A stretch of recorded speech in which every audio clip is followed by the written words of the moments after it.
are so dead!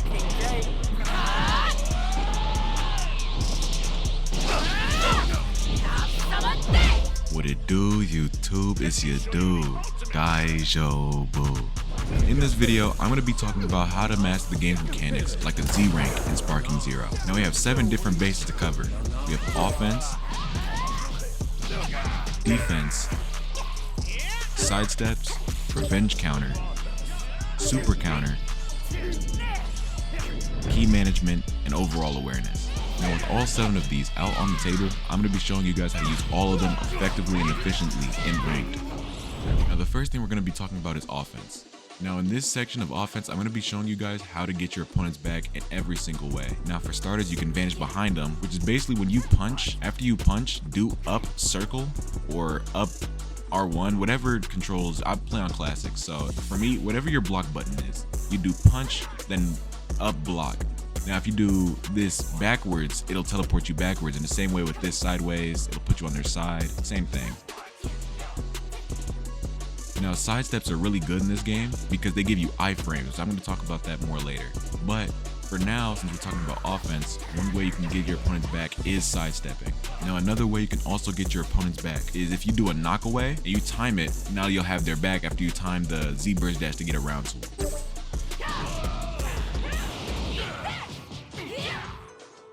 Now in order for you to combo efficiently in this game, you have to use mix-ups. Your flying kicks and your low sweep.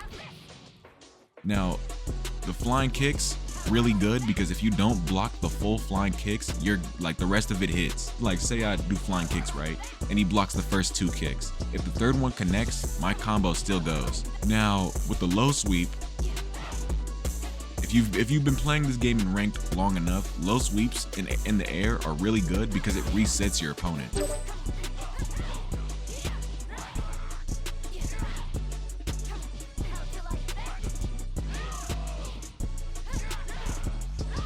Now keeping this in mind, you want to integrate both of these into your combos whenever you get the chance. But be careful because even though they're good mix-up tools, they're not safe. For example, with low sweeps, I'm going to set him to block all so you can just see it real quick. If I say charge up the low sweep, I'm staggered like this and he's plus. So essentially what that means is now he's free to hit me and I can't do anything about it. Now it's his turn to start comboing me. So what you want to avoid doing is if your opponent is good at vanishing, do not charge that up.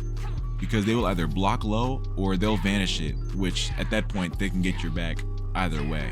Now a lot of people don't know this, but this same thing also applies to lift strikes.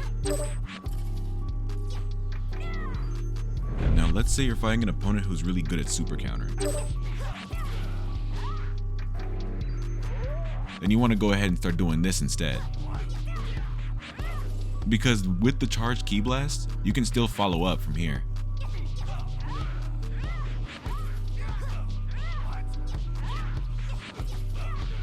If you have their back, this only really works when you have their back. Now, if you fully charge the leg sweep and it lands, then you can get a free back turn. But if you already have their back and they're super countering everything, like off the first 3-4 punches, they're super countering, right? One way to break it is doing your rush chains. And what I mean by that is using the low sweep reset and then comboing it into your rush chains in order to make sure that they can't get out of it. So for example, it would be something like this.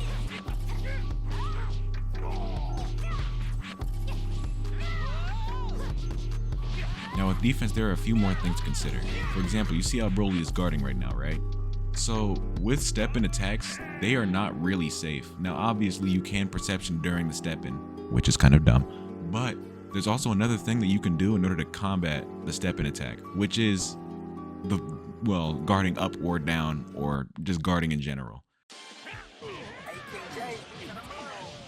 As you can see, he got hit by the step-in attack, right? But if I were to go ahead and do this, as you can see, I got hit with the stagger animation, and now it's Broly's time to punish. You always want to make sure that you have enough blast stock and ki in order to combat your opponent. So that way, at least if they bum rush you, you have something to fight back with. That's why having characters like Broly, where they have an explosive wave, or like Trunks, where they also have an explosive wave, is really good, because it's just an instant get off me move. Now last, when it comes to defense, we want to talk about vanishing. It also applies to regular rush chains as well, and just any heavy hit and overall. So, I didn't mean to do that. Except for flying kicks. The only exception to this is flying kicks and I think blaster wave. Everything else though you can vanish. Even stuff like the low sweep and the lift strike are also vanishable as well.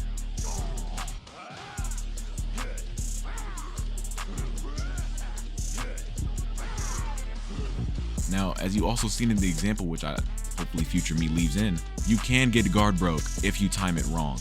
Now, something that can happen if you're holding block and you're not vanishing anything, if your opponent catches you with a guard break, then this will happen if you have less than 1 bar of ki.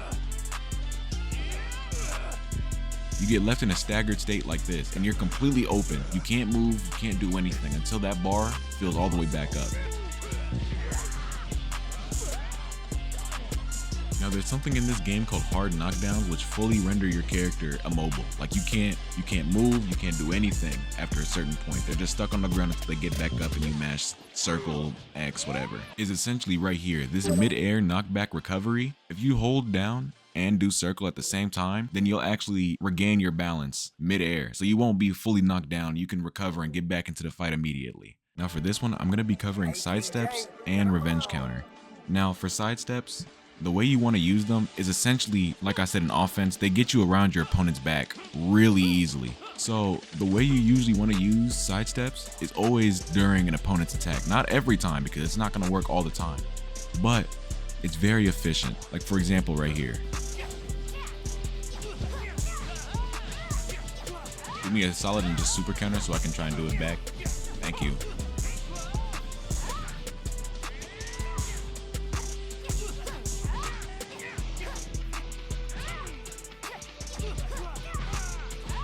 Anytime that they charge a rush chain, or anytime if they're just swinging, like they're not even trying to think about like, oh, okay, it's actually gonna hit right here. If they're just swinging, a sidestep will always do the trick and get you to their back.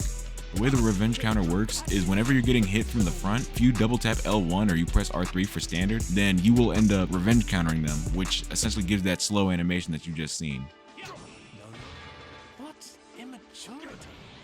So the way you want to use revenge counter is essentially during knockaways only. And what I mean by that is like this.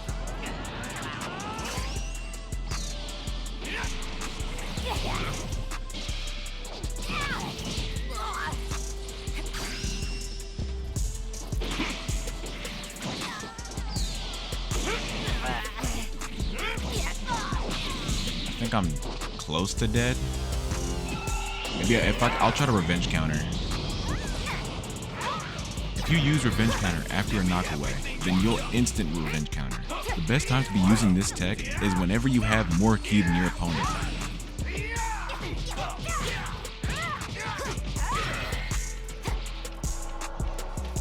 Now what makes this really good is instead of you being minus where you're open to get punched, it actually sets y'all back to neutral. So nobody has frame advantage and everybody's on equal footing.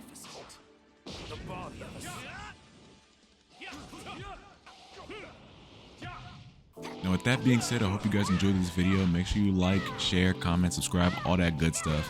Y'all know what it is. If you want more tutorials, more guides, things like that from me, I will drop them for y'all. Just let me know. With that being said, I'm gonna catch y'all in the next one. See ya.